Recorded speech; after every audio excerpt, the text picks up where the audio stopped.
Selamat siang pemirsa, Anda menyaksikan Breaking News Puncak Arus Mudik bersama saya Davi Pratama. Pemirsa, perkembangan arus mudik dan arus balik dalam segmen ini. Pemirsa, kami akan sampaikan informasi terkait suasana di gerbang tol Kalikangkung, Semarang, Jawa Tengah. Kamis pagi terpantau ramai lancar. Arus kendaraan dari arah barat ke timur sejak pagi hari terus melintas.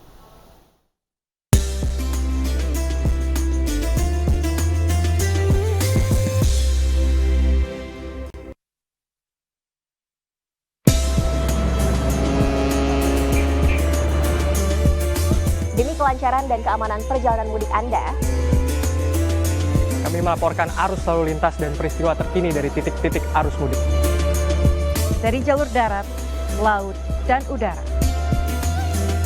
Saksikan di program-program Buletin iNews. Pulang kampung bersama iNews.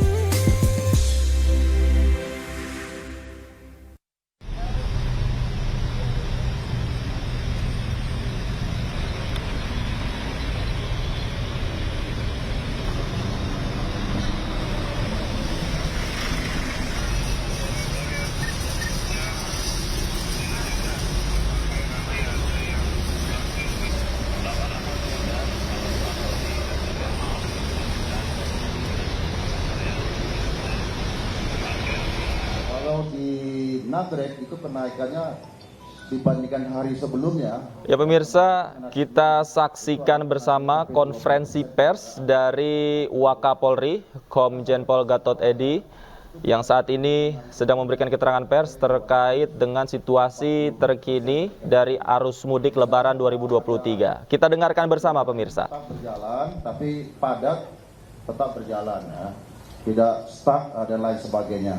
Nah, untuk mengantisipasi hal tersebut sudah banyak dilakukan inovasi-inovasi oleh Pak Kapolres, yaitu dengan cara one way sepenggal dan situasional melihat situasi yang ada dan menempatkan anggota pada titik-titik yang rawan.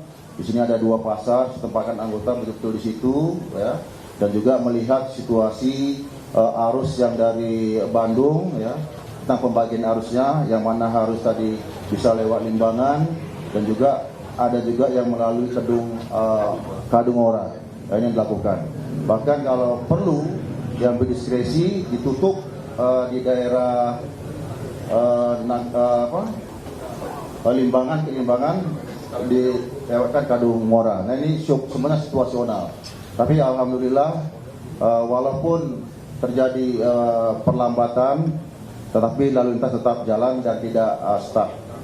Dan juga sudah dilakukan antisipasi oleh Pak Kapolres, ya, apabila ada kendaraan yang mogok atau yang berhenti sampai dengan mengganggu arus lalu lintas, sudah ada tim pengurai yang untuk mengurai itu.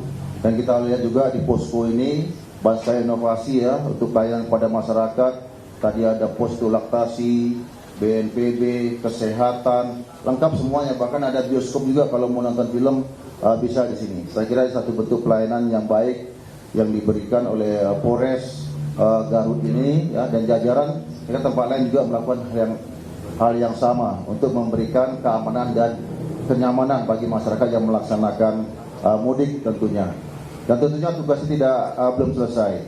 Walaupun dari pagi sampai siang ini landai, tidak menutup kemungkinan nanti malam juga harus mudik ini akan meningkat.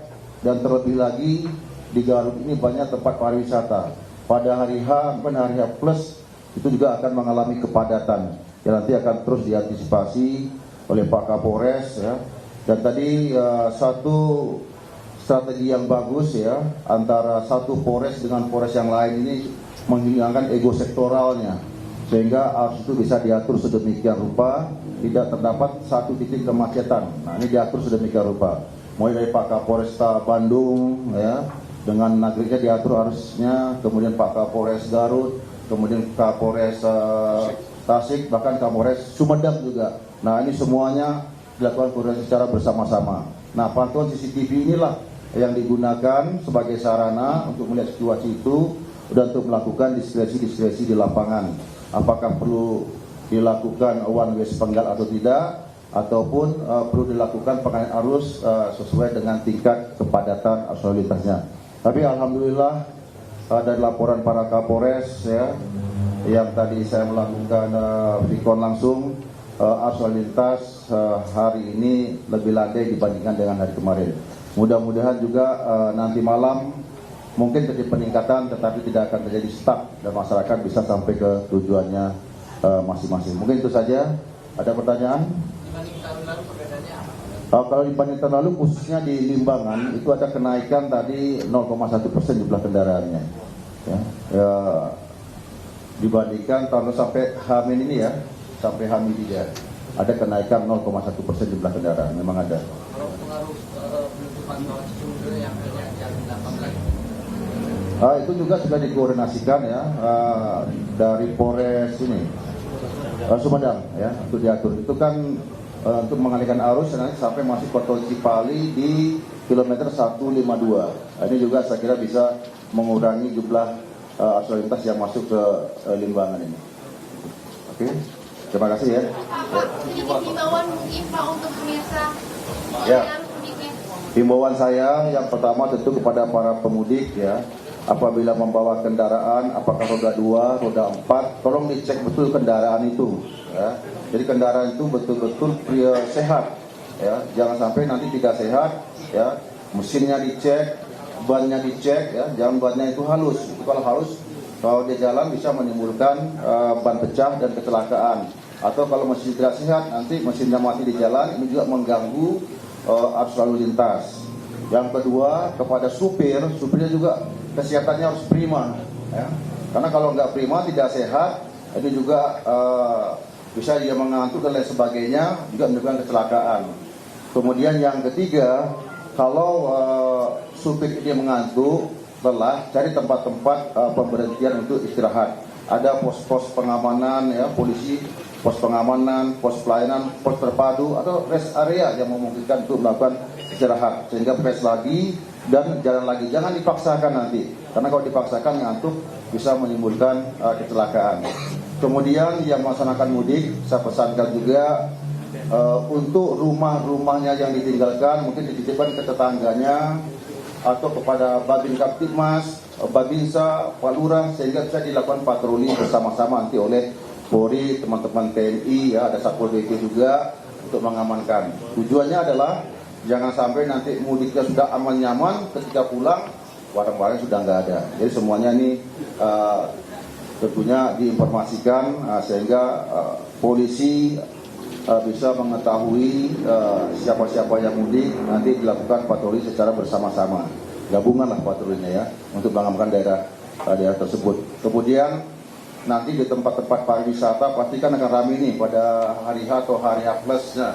Ini juga saya mengingatkan, biasanya kalau tempat-tempat wisata itu kejadian yang sering terjadi itu adalah banyak copet, antisipasi. Tapi kita tetap akan menempatkan petugas-petugas kita di sana untuk meminimalisir kejadian itu. Yang kedua, anak yang terlepas daripada orang tuanya. Nah, ini mungkin juga tempat wisata nanti akan membuat papan pengeras suara. Kalau ada anak yang terlepas diumumkan supaya cepat ditemukan dan kembali bertemu dengan orang tuanya. Nah, inilah yang himbauan dari kita kepada masyarakat yang melaksanakan mudik. Setelah ini rencananya akan ada kunjungan kemana lagi Pak? Tentunya kita akan melihat dari arah mana lagi ini ya, karena kita tadi baru dari mana? Dari Brebes sini, nanti kita kembali ke Mabes Polri, kita lihat lagi sih kita akan merencanakan kunjungan. Karena Pak Kapolri juga sekarang sempat kunjungan ke nggak salah dari Bakauheni Merak dan nanti akan ke kilometer 70 semuanya ya.